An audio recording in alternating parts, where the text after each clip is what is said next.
Oknum anggota kepolisian di Sorong, Papua Barat Daya tega menikam mantan adik iparnya berinisial AL 24 tahun hingga kritis. Peristiwa tragis itu terjadi di rumah korban distrik Sorong Timur pada Jumat 6 Maret dini hari.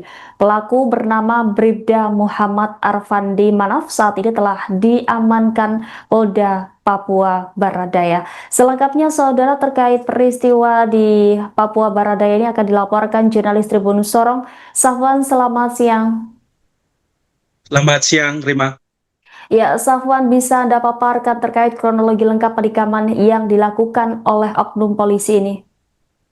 Baik, Rima dan juga Tribuners dimanapun Anda berada, pada siang hari ini dapat saya kabarkan dari kota Sorong, Papua Barat Daya bahwa kemarin telah terjadi penikaman yang mengakibatkan seorang perempuan berinisial AL 24 tahun kritis dan kini dirawat di Rumah Sakit Selebi Solo Sorong. Nah, aksi penikaman ini sendiri dari keterangan yang kami himpun di lapangan bahwa dari pihak keluarga yakni keluarga AL mengakui bahwa kejadian tersebut terjadi di rumah dari Bapak Lanuhu maksud saya, di mana rumah Lanuhu tersebut ditinggali oleh anaknya yang berinisial AL ini sendiri. Nah, kejadian yang kemudian terjadi sekira pukul 2 ini berawal dari si korban yang awalnya pergi keluar untuk kemudian makan sahur di rumah temannya. Nah, dari keterangan ayah dari korban AL ini sendiri, yang kami himpun bahwa yang bersangkutan awalnya sekitar pukul 1 waktu Indonesia Timur, dia tengah berada di rumah temannya.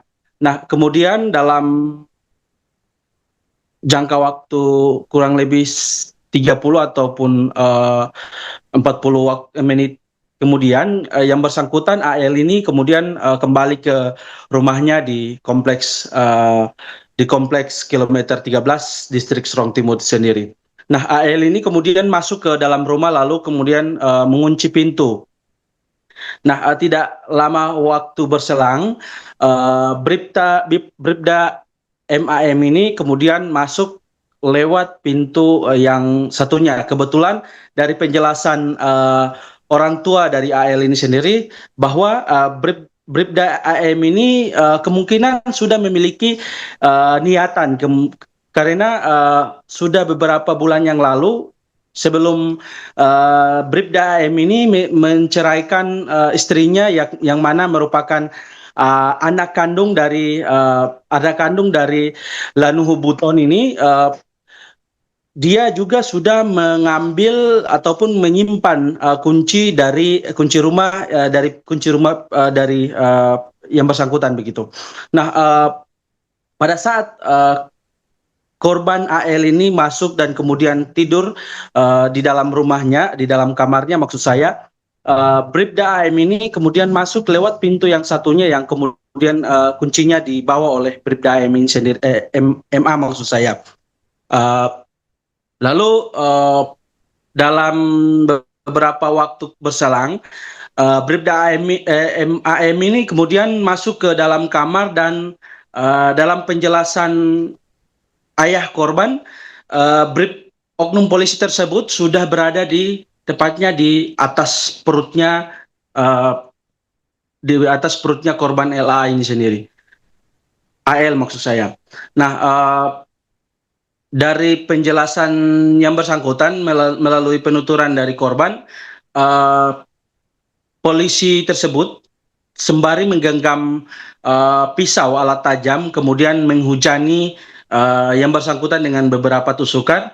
Nah, dari hasil pemeriksaan sementara, korban AL ini di sekujur tubuhnya sekitar kurang lebih ada 8 tusukan, di mana terjadi di areal tangan kiri dan juga tangan kanan, dan perut kanan, kemudian paha dan betis begitu. Nah, dari penjelasan-penjelasan yang bersangkutan, Bribda AL diduga kemudian sudah merencanakan aksi-aksi tersebut karena dari penjelasan orang tua AL ini sebelum kejadian Bribda MAM ini kemudian sudah melakukan pemantauan di areal kompleks tersebut. Namun masyarakat di areal tersebut tidak berpikir sampai ke peristiwa penikaman itu sendiri. Terima. Ya, Safwan, kemudian apa yang menjadi pemicu pelaku ini nekat menikam mantan adik iparnya sendiri?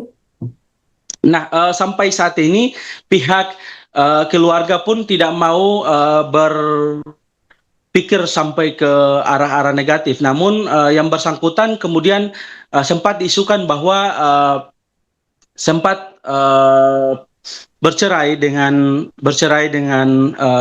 kakak dari AL ini sendiri, sehingga pihak keluarga tidak mau berspekulasi lebih jauh. Namun yang jelasnya adalah keluarga menduga bahwa yang bersangkutan sudah merencanakan sesuatu begitu, karena sampai hari ini pihak keluarga juga belum mengetahui motif yang jelas, sehingga pihak keluarga juga meminta untuk kemudian pengusutan ataupun penyelidikan secara transparan dilakukan oleh pihak Polda Papua Barat Daya, sehingga motif yang bersangkutan menikam membabi buta terhadap korban AL ini bisa diketahui motifnya, sehingga bisa menjadi membuka tabir kasus tersebut sehingga bisa transparan begitu. Ya, korban mendapat setidaknya 8 luka tusukan. Kemudian bagaimana kondisi terkini korban setelah mendapatkan perawatan medis, Safwan? Nah, sampai hari ini korban masih dirawat di ruang ICU, di mana ruang ICU tersebut dikhususkan untuk korban AL ini sendiri. Nah, kemarin sempat kami ke lokasi, ke rumah dan juga ke ruangan perawatan korban. Sempat kami melihat juga korban masih dalam kondisi kritis dan kemudian tidak bisa beraktivitas layaknya manusia normal begitu. Nah, dari penjelasan penuturan keluarga dan juga kakak-kakaknya, korban ini sampai hari ini belum bisa keluar dari tempat tidur karena beberapa luka tusuk yang kemudian menjadi yang tersarang di areal tubuh beliau begitu.